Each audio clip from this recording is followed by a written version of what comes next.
Donc, second volet de notre première journée consacrée aux éthiques de Michaud. Ce matin,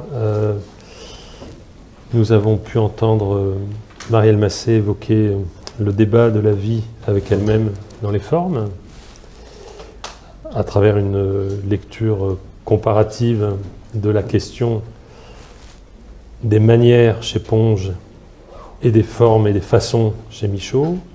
Et puis ensuite, un propos qui mêlait une relation autobiographique à Michaud, de la part de Claude Mouchard, et en même temps, à travers ces différentes évocations, des moments de réflexion très intenses d'un rapport herméneutique à Michaud, le compagnon latéral, comme le disait Claude. Et donc cet après-midi, on aura une après-midi magnifique avec Nathalie Piéguet, Muriel Pic, Laurent Génie et Raymond Bellour. Donc j'ai le plaisir de présenter Nathalie Piéguet, qui est désormais professeure à l'Université de Genève, après avoir été longtemps professeure à l'Université de Paris 7 de Diderot. Nathalie est une spécialiste de la littérature narrative en prose du XXe siècle, une spécialiste reconnue de quelqu'un dont ce matin il ne fut pas dit que du bien, Aragon, mais aussi spécialiste de Pinget, de Pierre Michon et d'écrivains, comme on dit chez Belin, de l'extrême contemporain.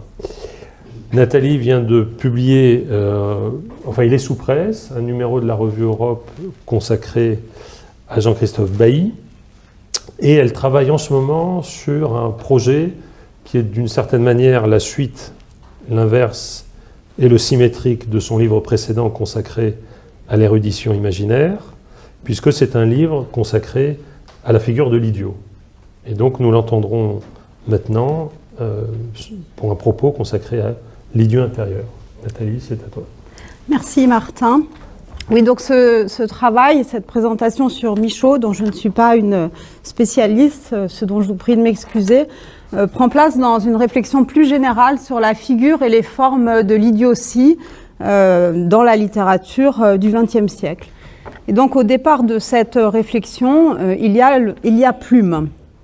Plume, sa maladresse, sa gaucherie, son incapacité à se conduire normalement. C'est une légère victime, un personnage embarrassé au restaurant ou en voyage, et il garde dans tous les tracas et les encombrements quelque chose d'aérien. Il manque souvent de tomber, mais il se relève et le poème finit. Il réapparaît dans le suivant sans que l'on s'inquiète de son destin entre les 2 temps et 3 mouvements de ses apparitions-disparitions. Plume est donné à l'écriture comme par une grâce qui traverse tous les textes. C'est un personnage trouvé lors d'un voyage, comme le rappelle Michaud, qui s'étonne de l'avoir d'ailleurs ainsi rencontré. Il est venu à lui, a fait de lui un écrivain, puis s'en est allé après avoir marché, la tête au plafond et mis le désordre dans un wagon ou dans un restaurant. Avec Plume, écrit Michaud, je commence à écrire en faisant autre chose que de décrire mon malaise. Un personnage me vient. Je m'amuse de mon mal sur lui. Je n'ai jamais sans doute été aussi près d'être un écrivain, mais ça n'a pas duré. Il est mort à mon retour de Turquie, aussitôt à Paris. À Paris, je redeviens moi-même et je prends de nouveau l'écriture en suspicion. C'est donc un personnage, de l'aveu même de Michaud, mais un personnage qui a un statut très particulier, intermittent, sans consistance psychologique, sans histoire qui le détermine, sans lien autre que ceux qu'il crée lors de ses rencontres avec les autres.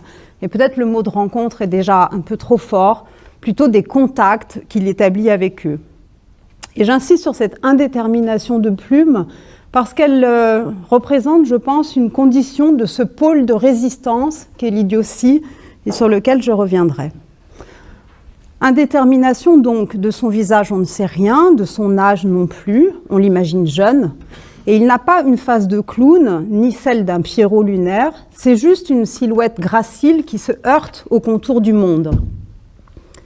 Il n'a pas non plus de devenir, c'est juste une présence.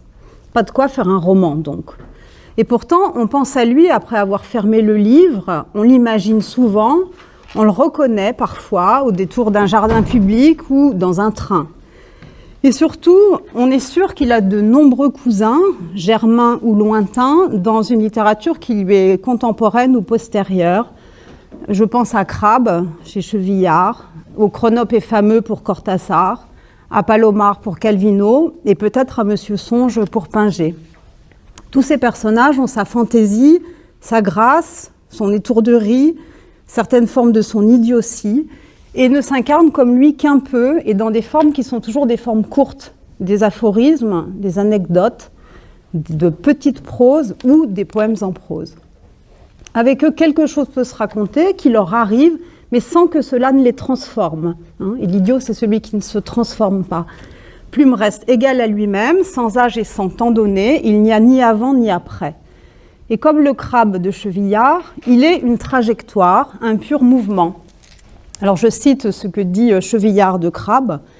Mes personnages, Crabbe ou Palafox par exemple, sont plutôt des figures de rhétorique incongrues ou des pronoms personnels nouveaux qui viennent parasiter la langue et profitent en effet de ses extraordinaires ressources, de son efficacité terrible pour se développer selon leurs lois propres. Et ce que Chevillard dit là de Crabbe vaut évidemment aussi pour Plume. Et comme avec Plume, Chevillard avec Crabbe invente un rapport au langage nourri de néologismes, car le dictionnaire est insuffisant et le personnage est une ressource poétique.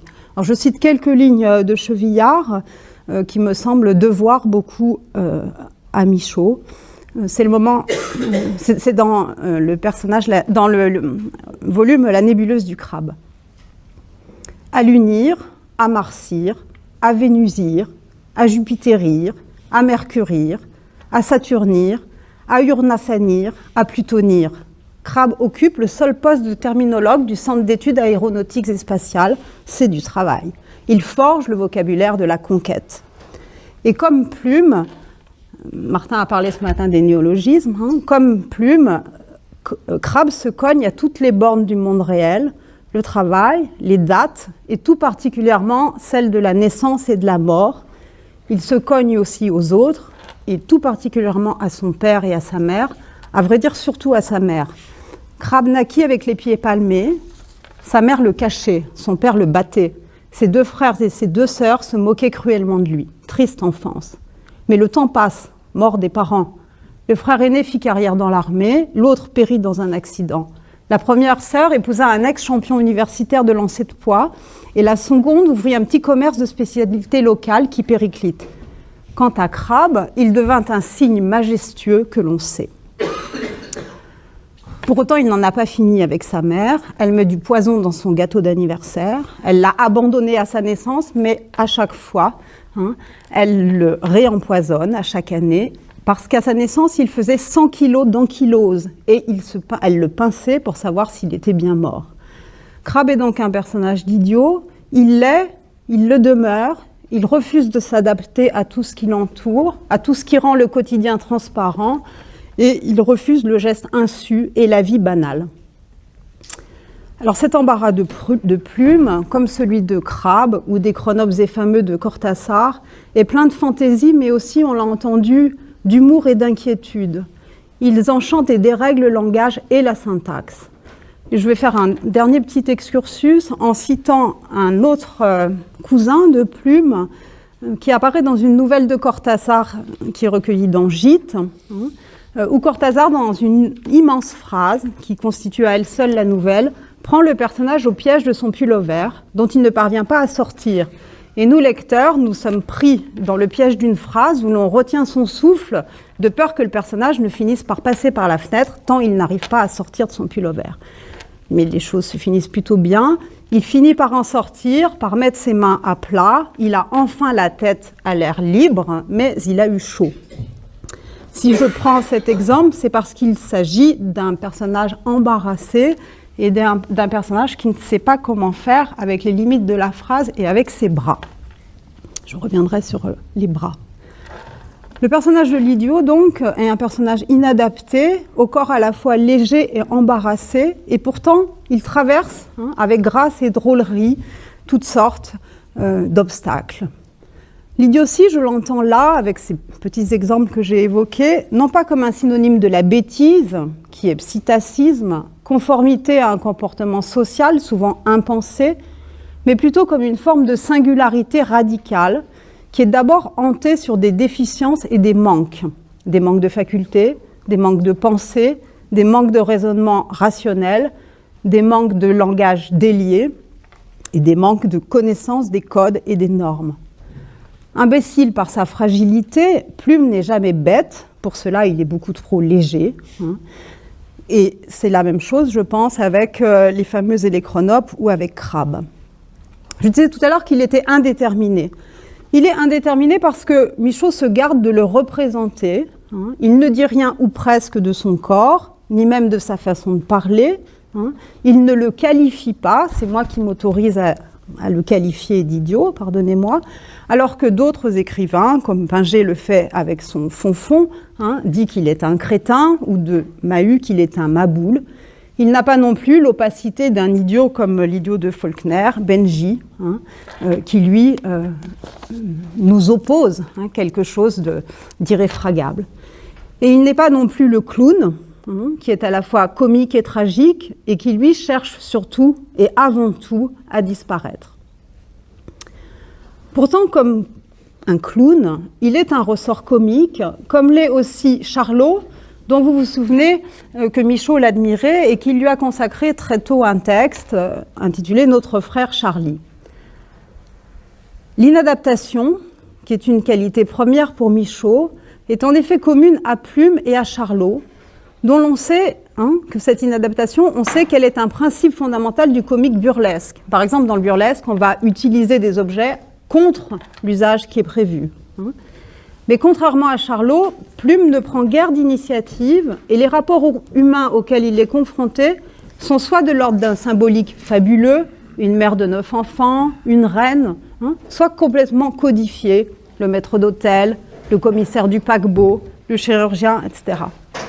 Plume, donc, contrairement à Charlot, reste un personnage aérien sans le poids mort de la société qui leste le personnage burlesque et fait sa force comique propre. Ce qui leur est donc commun, outre ce comique qui est différent dans ses tonalités, c'est le principe d'inadaptation dont Michaud a toujours fait l'éloge. C'est le Michaud moraliste dont on parlait ce matin. Et dans Poteau d'angle, Michaud met en garde ceux qui, je cite, sont bêtes pour avoir été intelligents trop tôt. Il nous met en garde, toi, ne te hâte pas vers l'adaptation, toujours garde en réserve de l'inadaptation. L'inadapté, c'est donc, comme Charlot, celui qui, en position de policeman qui règle la circulation, fait tomber son carnet au procès-verbaux dans la boue, en voulant ramasser un mégot, et qui finit très vite en vagabond, vêtu de cambouis, renvoyé au poste, puis au cachot. C'est ce que raconte Michaud dans le texte « Notre frère Charlie ». Mais c'est aussi celui qui sait préserver son homme gauche. Car le droit, en général, est bien mené, dominateur et puissant, tandis qu'on laisse le gauche s'atrophier. Alors, il s'agit du bras. Le droit, il tendrait facilement au brillant, un brillant qui ne va pas loin, sans doute, un brillant quand même. Il veut montrer sa vitesse, ses retournements, son démarrage, sa vivacité toute relative. Le gauche, eh bien, à part qu'il est empoté, il le sera moins dans quelques temps, il est rêveur, hésitant. Il aurait sa grâce, peut-être il l'aura, une certaine tendance au recul, comme moi, et une certaine façon d'être intérieur, quoique comme tout bras, forcément à l'extérieur. Et on parlait tout à l'heure de l'affection de Marielle Massé pour le bras cassé, et je crois que le bras, c'est cela, il est intérieur, comme tout bras, d'où mon idiot intérieur, mais forcément à l'extérieur. Et Michaud d'ajouter, je suis un peu surpris que les gens ne donnent pas plus de renseignements sur leur homme gauche et sur leur homme droit. Cela tient sans doute à ce qu'ils n'ont pas tenté de les faire manœuvrer, vivre à part l'un de l'autre en individu, ce qu'il faut essayer. Ne serait-ce que pour se défatiguer, en défatiguant le droit. Les mouvements du gauche sont une surprise à connaître. L'homme gauche, l'idiot, vous comprenez donc qu'il est le produit d'une ascèse, d'une hygiène. Ce n'est pas quelque chose qui est donné, c'est quelque chose vers quoi on tend dans peut-être une forme d'éthique de l'idiotie. Car sans aucun doute, cet homme gauche, il relève de l'idiotie, de cette gaucherie que Plume, à certains égards, illustre. Et dans l'éducation, la vie sociale, la culture, c'est toujours l'homme droit qui l'emporte et qui cherche à mater en chacun, et avec le concours en chaque homme de son homme droit, l'homme gauche que l'on est aussi. Et si on avait voulu mater Michaud, il aurait fallu, de son propre aveu, d'abord mater son homme gauche, en le dressant, comme on disait jadis qu'il fallait faire des enfants, en lui faisant faire du sport, par exemple, ou en l'obligeant, je cite Michaud, en le forçant à sortir de la coquille, et ainsi on l'aurait dépersonnalisé. C'est le mot qu'il emploie, dépersonnalisé. C'est donc bien reclus, caché, protégé, que l'homme est le plus singulier, le plus idiot. L'homme droit serait donc le moins individué, et c'est par sa gaucherie que le sujet se révèle le mieux. L'idiot en lui, en soi, est son roi. Mais Plume n'est pas la seule figure de l'idiot qu'on rencontre dans Michaud, et je crois qu'il y a un autre rapport à l'idiotie qu'il faut essayer d'approcher, un rapport qui tient non pas à une forme d'être avec ce moi qui est constitué d'un gauche et d'un droit, mais qui est un rapport à une forme de savoir. L'idiotie, pour Michaud, on le sait bien, c'est une forme de défiance sans cesse réaffirmée envers le savoir, envers tout ce qui est oubli de l'ignorance primordiale, qui nous ramène pourtant au premier jour de l'humanité, qui nous conduit là où tout est encore inachevé, indéterminé et donc possible. Je cite un extrait de Passage, c'est Observation dans Passage. Louis XIII a 8 ans, fait un dessin semblable à celui que fait le fils d'un cannibale néo-calédonien, à 8 ans. Il a l'âge de l'humanité, il a au moins 250 000 ans. Quelques années plus tard, il les a perdus. Il n'a plus que 31 ans. Il est devenu un individu. Il n'est plus qu'un roi de France, impasse dont il ne sortit jamais. Toute sa vie, celui qui n'est plus un enfant devra désapprendre, se défaire, se déprendre de ce savoir et de cette maîtrise qui l'encombre et qui, sans aucun doute, l'empêche à la fois d'éprouver et d'inventer. Dans Passage toujours, l'adulte abêtit son ignorance. L'adulte abêtit son ignorance. Pour autant, cette réticence envers la connaissance, qui est commune à beaucoup d'écrivains du XXe siècle, depuis le dadaïsme jusqu'à Beckett au moins, cette réticence envers la connaissance se distingue d'une conception géniale et romantique de l'enfance. Je crois qu'il n'y a aucun romantisme de la génialité expressive de l'enfant, de l'idiot ou du fou chez Michaud. On est bien plutôt du côté d'une scène qui serait proche de celle d'un Robert Walser, qui réclame par exemple de devenir idiot. Le devenir idiot, c'est un processus, c'est quelque chose à quoi il faut tendre par une sorte d'hygiène, de respect de soi. Et dans une lettre à sa sœur, traduite par Muriel Graff dans l'édition publiée chez Zoé, Walser écrivait « On meurt si vite, juste devenir idiot.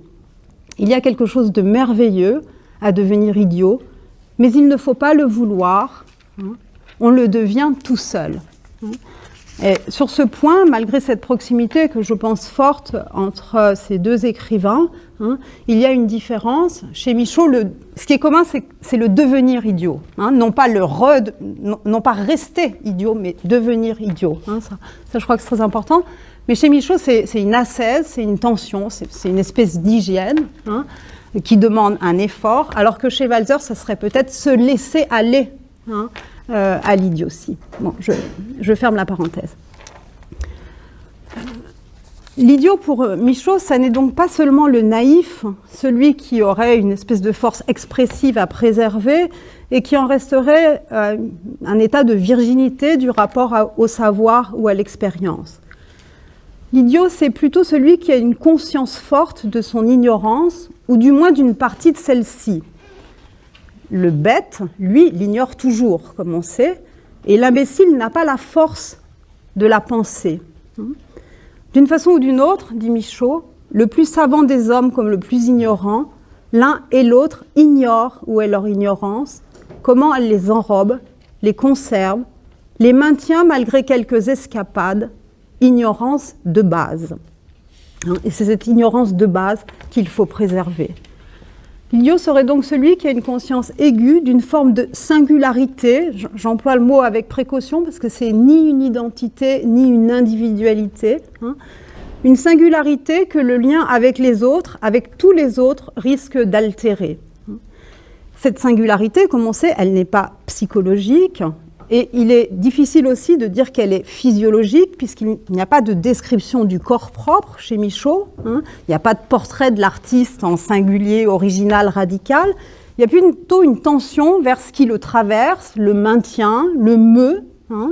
Un artiste, un sujet, qui doit toujours garder son sentiment porteur, c'est une expression extrêmement importante, on a un seul sentiment majeur, on n'a pas besoin de plus d'un sentiment majeur, que Michaud appelle le sentiment porteur. Et ce sentiment porteur, c'est ce qui donne aussi au sujet son tempo propre, un tempo que chacun doit chercher à maintenir. Ce moi, qu'il faudrait plutôt appeler une concaténation de moi, ou bien un passage des moi, est sans cesse menacé par les autres, qui le distendent, le mutilent ou le restreignent. Il se sent menacé, il se sent décentré, par exemple par celle qui veut entrer de toute force en contact avec lui, avec ce bras qu'est le téléphone. La peur des lianes, des liens, ou de ce bras qu'est le téléphone, exprime cette appréhension du contact qui surgit même à distance, qui cherche à mettre la main sur celui qui se dérobe jusque dans la nuit. Préserver son idiot intérieur, ce serait donc cela. Rester dans sa solitude propre, loin des liens qui emprisonnent. Rester, comme le dit Michaud, joint à son trouble et à lui seul. Mais non pas pour faire l'idiot, pour faire son intéressant ou pour faire rire, ni même pour se moquer de la science et des Bossuet et de tous les autres savants et écrivains contre qui Michaud est, quoi qu'il arrive. Non pas faire l'idiot, mais être idiot, tenter d'être irréductiblement singulier. Être à l'intérieur de cet espace singulier et selon son tempo. Alors là, c'est peut-être une petite réserve, un point de discussion qu'on pourrait avoir sur le rapport à l'espace et à cette détermination que tu disais fondamentale pour la singularité, l'individuation de l'espace. Je crois qu'il y a aussi chez Michaud la question du tempo, qui est bien sûr une question temporelle. Donc, rester seul, joint à son trouble, et rester le plus proche possible de son tempo, sans accepter que celui-ci se dérègle au contact du monde extérieur et des autres, y être bien, et si on accepte de le dérégler, c'est avec le piano des médicaments, c'est pour l'observer ensuite avec le cérébromètre. C'est donc, là encore, dans quelque chose qui est une tension, qui est une volonté, qui est un geste recherché. L'idiotie, vous avez compris pourquoi je disais être idiot, faire l'idiot. L'idiotie de Michaud, c'est une scène sans hystérie, c'est un espace intérieur, sans autre spectateur que le moi, qui le parcourt, qui l'observe. C'est l'inverse du faire l'idiot démonstratif, scandaleux, qui est le parti pris dadaïste, burlesque ou parfois grotesque. Mais le sujet ne reste jamais complètement seul, il se confronte aux autres et toujours il risque d'y perdre quelque chose, de mutiler l'autre ou bien de se défaire, de le défaire au risque de se perdre. C'est ce que l'on comprend en lisant un certain nombre de poèmes de mes propriétés qui expriment tous cette crainte. Le premier auquel je vais faire référence s'intitule « Un chiffon », car les jeux de société chiffonne Michaud. Il se dégonfle, il se ratatine. On ne m'invite plus dans le monde. Après 1 heure ou 2, où je témoigne d'une tenue au moins égale à la moyenne, voilà que je me chiffonne, je m'affaisse. Je n'y suis presque plus. Mon veston s'aplatit sur mon pantalon aplati.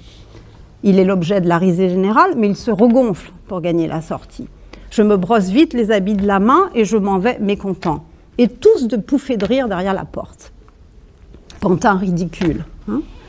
Mais la conclusion du moraliste est là.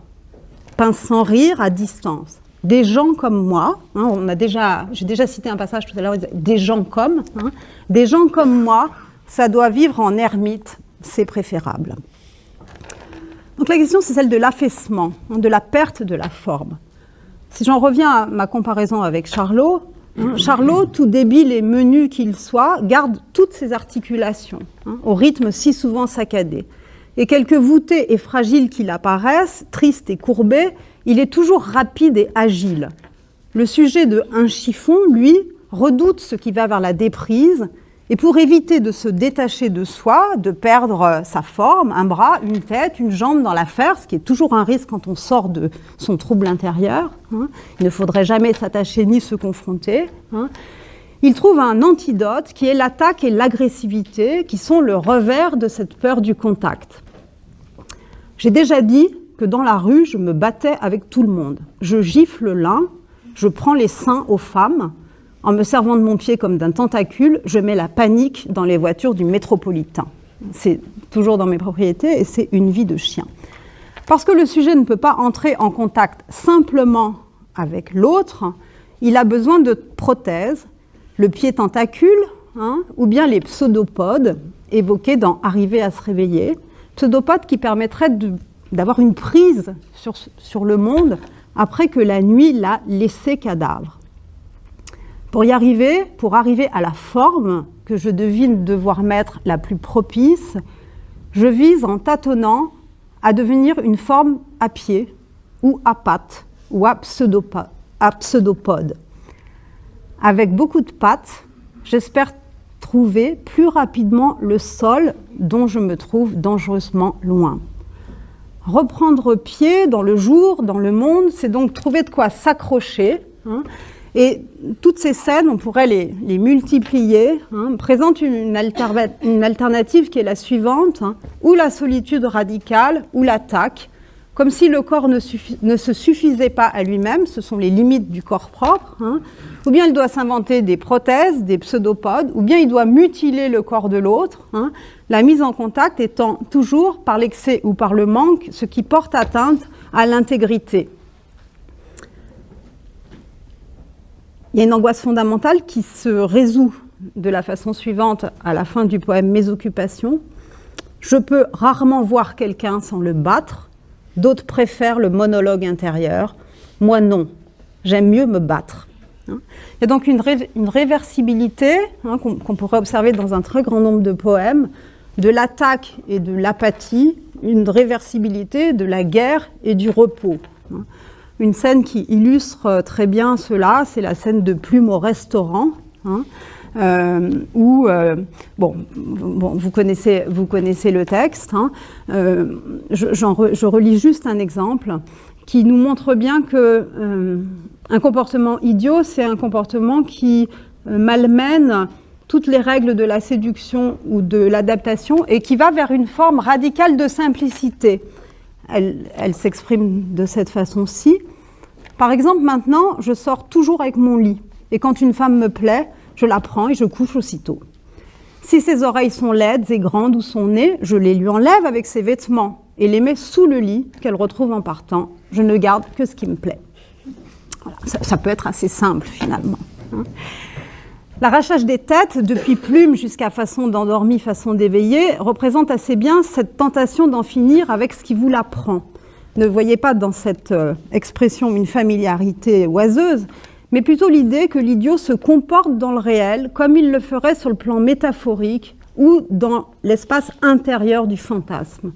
Et c'est à ce prix, et à celui-là seul, qu'il garde son intégrité et préserve toujours, surtout, celle de son homme gauche. De même, lorsqu'on commence à écrire, on n'écrit que pour inventer des animaux imaginaires, des langues idiomatiques. De même, on lit pour éprouver sa liberté. Et je me réfère à nouveau à passage. Quant au livre, il me harasse par-dessus tout. Je ne laisse pas un mot dans son sens, ni même dans sa forme. Je l'attrape et après quelques efforts, je le déracine et le détourne définitivement du troupeau de l'auteur. Dans un chapitre, vous avez tout de suite des milliers de phrases, et il faut que je les sabote toutes, cela m'est nécessaire. Donc vous voyez que le sujet lecteur, il démembre le texte, comme il le fait avec tous les fâcheux et les fâcheuses qui l'entourent. Il se moque de la hiérarchie, de l'ordre des mots, du jeu des capitales et des minuscules. Cette insoumission, qui est une agression, elle donne lieu à ce qu'on pourrait appeler une lecture idiote. On peut décrire son mouvement, c'est ce que fait Michaud, mais son histoire, ce qu'elle raconte, le sens que peut-être elle dégage, reste incommunicable. De nouveau, je me réfère à une mise en garde, une admonestation de poteau d'angle, sur laquelle je crois on a beaucoup à méditer. Communiquer, toi aussi tu voudrais communiquer? Communiquer quoi? Tes remblais? La même erreur toujours. Vous remblais les uns les autres? Tu n'es pas encore assez intime avec toi-même, malheureux, pour avoir à communiquer. Cette imposture de la communication est la conséquence d'une éthique de l'idiotie. De soi, on ne peut déjà pas dire grand-chose. Aux autres, encore moins. C'est qu'on ne peut jamais se mettre à la place de l'autre, c'est-à-dire dans son corps. La manière dont il respire, dont il digère, dont il s'endort, dont il ne s'endort pas, tout cela nous sera à jamais inconnu et inaccessible. Toujours dans Poteau d'angle, si on connaissait la sensation de base des autres, on serait toujours à l'aise avec eux. Ils se tiennent en effet de préférence dans certaines parties de leur être, n'occupant pas également la totalité de leur corps, mais seulement quelques places et positions privilégiées. Bon. Et cette sensation de base, elle échappe toujours, hein, c'est la même chose que le sentiment porteur, que le tempo, hein. On n'en a qu'un, hein, c'est ce qui est irréductible, c'est ce qui fait la singularité. Donc pas plus qu'on ne peut se défaire de soi complètement, on ne peut se mettre à la place de l'autre dans son corps.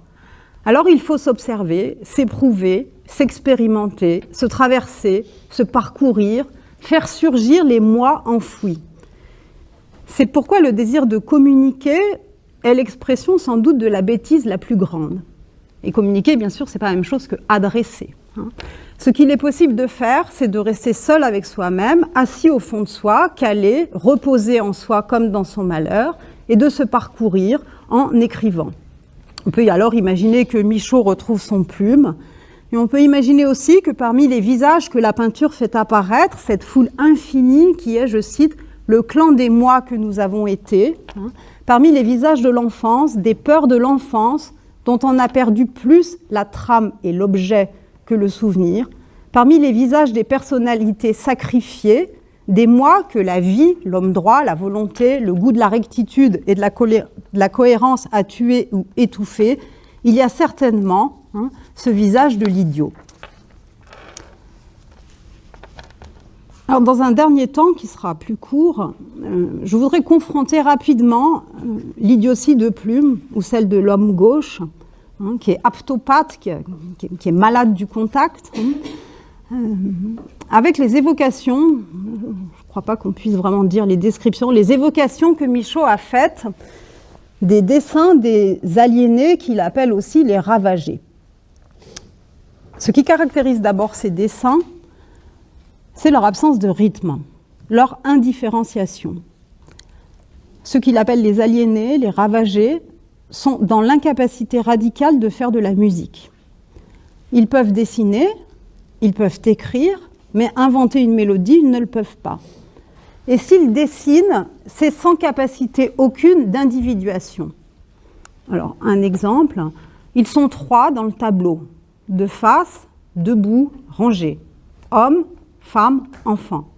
Même cou, même main, même pose, même expression. Déchargés de toute personnalité, vidés de la particularité d'être une personne. Ainsi, il est peigné l'homme à la vie interceptée, indifférencié.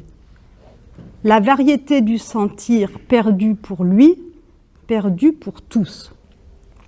Alors cette absence d'individuation est aussi absence de distinction entre le masculin et le féminin, entre l'animal et l'humain.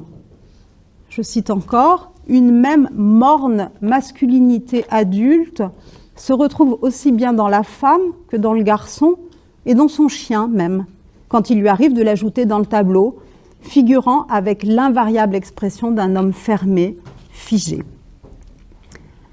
Il y a quelque chose dans ces textes qui sont repris dans Chemin cherché, chemin perdu, transgression, d'une extrême violence, je trouve, qui est parfois presque insoutenable.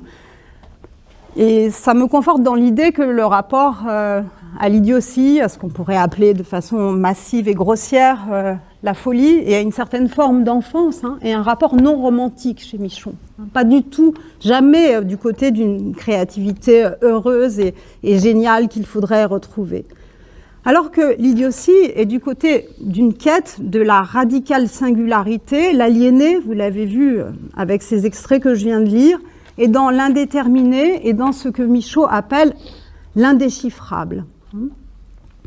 Michaud note aussi à ce propos, à propos de ses dessins et de ses ravagés, qu'il peut y avoir un dérèglement tout à fait étonnant de l'intelligence. Alors que l'individu semble figé, sans élan, il arrive qu'un arriéré, c'est le mot qu'il emploie, un mot qu'on n'emploie plus, il arrive qu'un arriéré, s'étant adonné en secret à une suractivité locale, se montre un jour à l'étonnement général calculateur hors de l'ordinaire, capable à une vitesse déconcertante de calculer mentalement à la demande tel ou tel nombre énorme d'heures écoulées, depuis une certaine date du Moyen-Âge ou de l'Égypte ptolémaïque. Et toute autre vaine prouesse arithmétique, il réussit. Donc vous voyez que ce rapport à l'arriération, à une forme de ravage, c'est un rapport qui n'est pas dénué d'agilité, mais qui est dénué de créativité et de capacité de donner une forme et de créer quelque chose de singulier et de déterminé. On comprend donc à lire ces textes que Michaud est fasciné par ce type de comportement au sens propre anormal, qui se caractérise par un dérèglement de l'intelligence, du contact, mais plus encore du rapport à soi, qui est toujours tension vers l'individuation. C'est pourquoi l'aliéné ou le ravagé, comme il l'appelle, nous confronte à l'informe et au décoloré. C'est la question qui est posée. Comment, avec des couleurs, rendre l'absence de couleurs la perte de couleurs ? Donc dans cette absence de forme, dans cette tension vers quelque chose qui est la perte de la couleur, je crois que Michaud conjure sans doute un de ces moi, et on retrouve deux pôles adverses dans tous ces textes, qui sont peut-être réversibles et antagonistes en même temps. Le premier, c'est la permanence dans le magma premier, archaïque, que Michaud appelle l'amnios. Et c'est une des choses que donnent à voir ces dessins. Visages enfoncés, engoncés les uns dans les autres, l'aggloméré de visages, surmonté d'un oiseau médiocre, est sottement couronné comme une ridicule crétine, un soir de fête et de trop de bière. Amas de visages, visages dans le vague, comme fœtus dans l'amnios. Et tout le passage, que je ne vais pas lire en entier, dit cette incapacité à déterminer, à individuer, par trop d'agglutination, par trop d'englument, par trop d'agrégation des formes. Le pôle adverse, c'est le pôle de la défaite, de la rupture et de la fragmentation. Et les deux mettent en péril la forme. Renversé, lézardé, morcelé, toute appartenance humaine oubliée. C'est seulement comme un sol que celui-ci maintenant se perçoit. Sol indéfiniment déchiqueté, aux croulantes mottes anonymes, dressées, déjetées, qui n'est même plus un terrain, mais les vagues d'une mer démontée, d'une mer en désordre, qui jamais plus ne se reposera. Sous cette forme informe qui le prive de lui, il survit, empêché de se reprendre. Incessant écroulement, fragment indéfiniment, fragment, faille, fissure, épave oblique.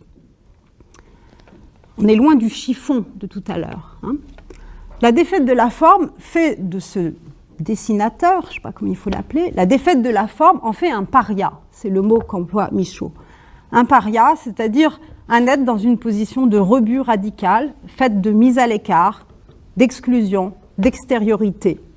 Les dessins d'ailleurs partent en fragments qui, à leur tour, jambes ou pattes ou poitrail ou menton ou mamelles, se prolongent et s'achèvent en rameaux, et ces rameaux en fibres ou fils. Et on va vers cet être végétal qu'on a évoqué ce matin.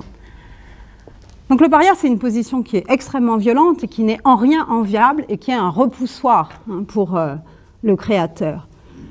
Ça me permet de préciser que l'idiot n'est pas le paria. L'idiot, il a encore une possibilité d'appartenance, que ce soit l'idiot du village ou que ce soit l'idiot de la famille, cher à Flaubert et à Sartre. L'idiot, il peut être dans la position d'être le roi du moi, par intermittence, mais tout de même.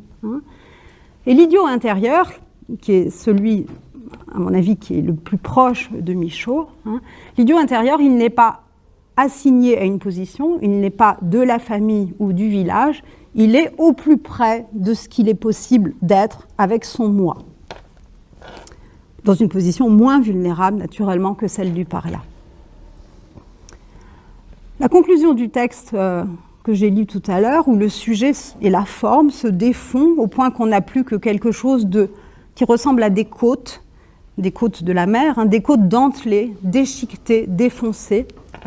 La conclusion de ce texte, toujours à distance, parce que la morale permet, l'énoncé d'une morale permet de se défendre, elle est la suivante: les rapports avec l'entourage seront pénibles. Alors, je vais faire pour conclure l'hypothèse que ce double écueil que l'idiot intérieur conjure ou exorcise est le suivant. Celui d'une forme qui échoue dans l'agglutination et l'indifférenciation, et celui d'une forme, d'autre part, qui est empêchée par une fragmentation radicale, qui est celle de l'être, celle du corps et celle du langage. Ces deux écueils nous renvoient à l'indéchiffrable et à l'absence de contact, à l'absence d'adresse possible.